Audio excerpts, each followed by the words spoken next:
আসসালামু আলাইকুম রহমতুল্লাহি ওবরাকাতুহু। প্রিয় দর্শক, মুসাফির মিশনের আরও একটি নতুন ভিডিওতে আপনাদের সবাইকে স্বাগতম। আজকের আমাদের এই ভিডিওটি হজরত মুহাম্মদ সাল্লাল্লাহু আলাইহি সাল্লামের সংক্ষিপ্ত জীবনী সম্পর্কে। ভিডিওটি সম্পূর্ণ মনোযোগ সহকারে দেখতে থাকুন এবং যদি ভালো লেগে থাকে তাহলে চ্যানেলটি সাবস্ক্রাইব করে আমাদের পাশে থাকুন। হজরত মুহাম্মদ সাল্লাল্লাহু আলাইহি সাল্লাম বর্তমান সৌদি আরবে অবস্থিত মক্কা নগরীর কুরাইশ গোত্রের বনি হাশিম বংশে জন্মগ্রহণ করেন। হজরত মুহাম্মদ সাল্লাল্লাহু আলাইহি সাল্লাম 570 খ্রিস্টাব্দে 12ই রবিউল আউয়াল সোমবার জন্মগ্রহণ করেন। তার মায়ের নাম আমিনা এবং পিতার নাম আবদুল্লাহ। জন্ম নেওয়ার পরেই আমিনা দাদা আব্দুল মুত্তালিবকে খবর পাঠান। আব্দুল মুত্তালিব খুশিতে তখনই শিশু মুহাম্মদ সাল্লাল্লাহু আলাইহি সাল্লামকে কোলে নিয়ে তার নাম রাখেন মুহাম্মদ। হজরত মুহাম্মদ সাল্লাল্লাহু আলাইহি সাল্লামের পিতামাতার মৃত্যুর পর তার দাদা আব্দুল মুত্তালিব তার লালন পালনের দায়িত্ব নেন।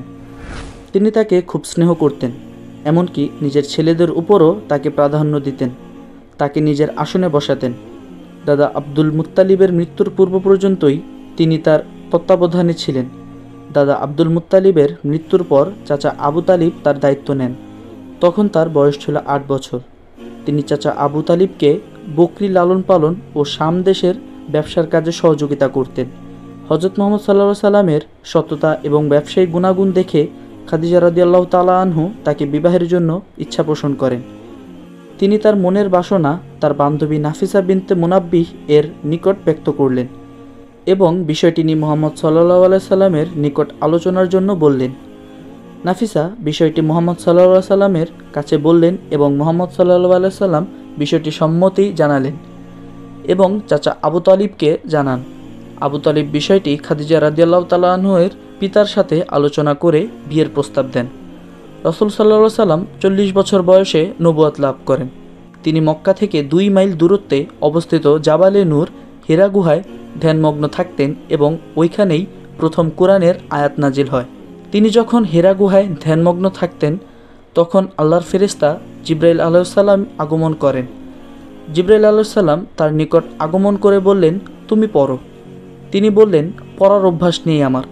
তিনি আবারও বললেন, তুমি পড়ো। তিনি বললেন, পড়ার অভ্যাস নেই আমার। তিনি তৃতীয়বার বুকে জড়িয়ে নিলেন।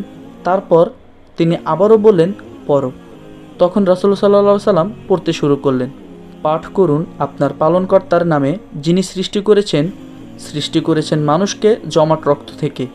পাঠ করুন আপনার পালনকর্তা মহাদয়ালু, যিনি কলমের সাহায্যে শিক্ষা দিয়েছেন মানুষকে যা সে জানত না। হজরত মুহাম্মদ সাল্লাল্লাহু আলাইহি সাল্লাম এই দুনিয়ায় শুভাগমন করেন ও প্রস্থান করেন এই রবিউল আউয়াল মাসেই। উভয় দিনই ছিল সোমবার। আল্লাহ রাব্বুল আলামিন বলেন, প্রাচুর্যময় তিনি, যার হাতে সকল রাজত্ব, তিনি সকল বিষয়ে ক্ষমতাবান, যিনি সৃষ্টি করেছেন মৃত্যু ও জীবন, যাতে তিনি তোমাদের পরীক্ষা করবেন তোমাদের মধ্যে কারা কর্মে উত্তম। তিনি পরাক্রমশালী, ক্ষমাশীল। সূরা মুলক আয়াত 1-2। মহানবী হজরত মুহাম্মদ সাল্লাল্লাহু আলাইহি সাল্লাম মানবজাতির অনুকরণীয় ও অনুসরণীয় মহান উদার, বিনয়ী ও নম্র ব্যক্তিত্ব। তিনি উত্তম চরিত্র ও মহানুভবতার একমাত্র আধার। পিতামাতা, স্বামী স্ত্রী, প্রতিবেশী সবার অকৃত্রিম শিক্ষণীয় আদর্শ ও প্রাণপ্রিয় ব্যক্তিত্ব নবী করিম সাল্লাল্লাহু আলাইহি সাল্লাম একাধারে সমাজ সংস্কারক, ন্যায় বিচারক, সাহসী যোদ্ধা, দক্ষ প্রশাসক, যোগ্য রাষ্ট্রনায়ক এবং সফল ধর্মপ্রচারক। কল্যাণকর প্রতিটি কাজেই তিনি সর্বোত্তম আদর্শ।